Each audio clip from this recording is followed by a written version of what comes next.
Hello ladies and gents, it's time for another technique breakdown video featuring the wife. Here's Sarah doing some reverse crunches on the bench, and I'm going to run a couple of these through. So this is kind of like the first clip, and then I'm going to show you a slightly different setup position in the second, which is just coming up now.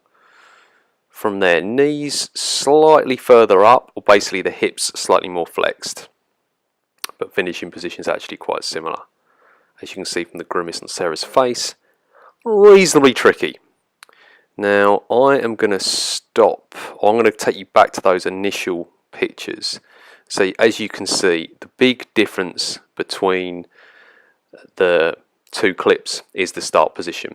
So in the second clip, Sarah starts with her knees slightly further up, which is essentially the hip starting more flexed, because the lower you lower your legs down, the greater degree of hip flexion that you're, or I should say, the lower you let your legs drop, the more you're recruiting from the hip flexors to perform the movement, when most people are using the reverse crunch to try and target their abs.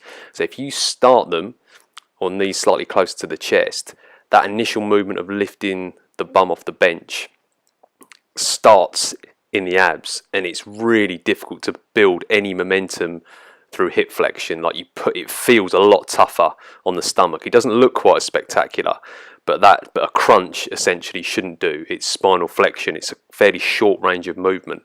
So if you typically kind of swing the legs up from the floor or from further down, try restricting that range of movement. You're still looking to bring the hips off. Like the second picture here shows the finishing position's pretty similar, but it's that start position, just curling up, small range of movement, keep the tension on the abs, and believe me, you will feel it. Give it a go and let me know how you get on.